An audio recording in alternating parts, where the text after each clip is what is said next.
میں قائل ہوں بغیر ضرورت کے ملنا اس صاحب کی انسلٹ ہے، اس کا وقت ضائع کرنے کے مترادف۔ آپ کے پاس پراپر وجہ کاز ضرورت ہونی چاہیے۔ جیسے آپ کہیں جی اسپتال میں آئے ہوں، میں کہ لنگ رہے سے چلو آ گئے ہیں، یہ دل دا پریشر نہ کرا لیے کہ جی آئے ہیں چلو یار تو لنگ دیاں اتنے منجیاں ٹھوک دینے لتاں ٹھکوا لیے، نہیں ہو سکتا نا جی، ایور اینڈ نیور، کبھی نہیں ہو سکتا۔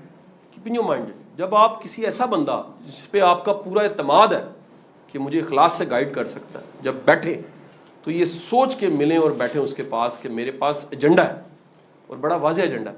اگر وہ ایجنڈا نہیں ہے تو دراصل پھر کہہ رہا ہوں اس کی ورتھ کی انسلٹ ہے، اس کی ورتھ کی۔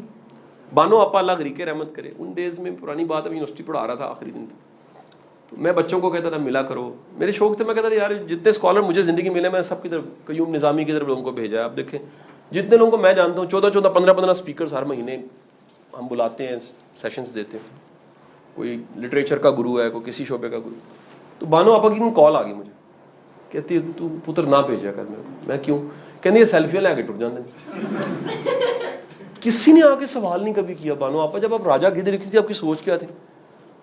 وہ جو راجا گدھ تھی اس میں کریکٹر وہ کیا تھا، وہ کون تھا؟ آپ کو کہاں سے کریکٹر ملا؟ آپ کو کیسے پتہ لگا کہ سوچ کا بھی اپاہج ہوتا ہے؟ آپ کو کیسے پتہ؟ میں آپ کو بڑی مزے کی بات بتاؤں، یہ جتنے بڑے لوگ ہیں نا ان کو سوال بھی یاد رہتا ہے اور ان کو جواب بھی یاد رہتا ہے، ہمیں لگ رہا ہوتا ہے یاد نہیں ہے۔ میرے جتنے سوال امجد اسلام جیسے ہیں مجھے بھی یاد ہیں، سر کو ان کو بھی یاد ہے، وہ وہیں سے اگلی بیس بنا کے چلتے ہیں۔ ہمارا مسئلہ ہوتا ہے ہم نے 100 باتیں سنی ہوتی ہیں، میں کچھ عرصے سے ملنا تھوڑا سا کم کر دیا، ریلی تھوڑا سا ہم کہتے ہیں یار آپ جانتے ہیں وجہ کیا ہے؟ 80-90% لوگ ریپیٹ کوشچن پوچھ رہے ہوتے ہیں، سر پیشن کیسے ڈسکور کریں، سر پیشن پروفیشن ایک کیسے ہو سکتا ہے؟ اچھا وہ سوال بھی انہیں خود بعد میں یاد نہیں رہتا۔ آپ لوگوں سے پوچھا آپ نے کیا سوال پوچھا تھا، میں نے انہیں بھی نہیں یاد ہوتا۔ ریزن کیا ہے؟ سنتے ہوئے بولنے کی تیاری کر رہے ہوتے ہیں، ان کی پریپریشن کے انہوں نے رکھنی نہیں ہوتی بات، ان کو عادت پڑ چکی ہوتی ہے ہر وقت کچھ نہ کچھ تھرو کرنے کی۔ اگر ایک اور آپ کو بات بتاؤں، یہ سارے ایکسٹرا الٹرا جینیس لوگ ہیں، یہ میری ان کے بارے میں آبزرویشن، یعنی کوئی یہ نہیں کہ بندے کو لائک کرنا نہ لائک کرنا، ان کو فوراً یہ پتہ لگ جاتا ہے یہ بندہ کا ٹویا کہاں پر ہے، ٹبا کہاں پر ہے۔ آبزرویشن ایکسپوجر ان کا سپر سونک جہاز کی طرح ہوتا ہے، ریلی۔ کرامت کو چھوڑ بھی دوں، وہ ایک علیحدہ کہانی ہے، اس کو لاجک کی دنیا میں ڈسکس کروں گا سمجھ نہیں آئے گی اگلے کے پاس کیسے ڈی کوڈ کرنے کی، لیکن عام بندے سے 1000 گنا زیادہ تیز آبزرویشن ہوتی ہے۔ جو عادت آپ نے ایک عرصے سے رکھی ہوتی ہے نا اس کی شعائیں آپ سے نکلنا شروع ہو جاتی ہیں۔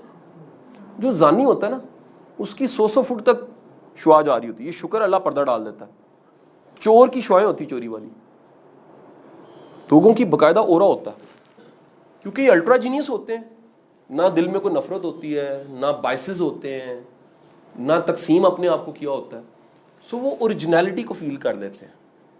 وہ بڑا مشہور واقعہ کسی بزرگ نے اپنی کتاب میں لکھا ہے کہ جی وہ ایک بزرگ تھے، وہ مرید نے کہا کہ جی وہ مجھے بھی کچھ دیں، انہوں نے ٹوپی اتاری، اس کو پہنا دی، کہ دیکھ سرا، سامنے دیکھا کوئی سور، کوئی سانپ، کوئی گدڑ، اس نے کہا اے کی، انہوں نے کہا یہ ٹوپی رکھو، انہوں نے کہا جی اے اصلیت ہی مزاجاں دے وچ اے چیزاں چھپیاں پئی ہیں، انہوں نے کہا جی تہاڈی ہمت ہے تسی ویکھ لیندے ہو، میں نہیں ویکھ سکتا۔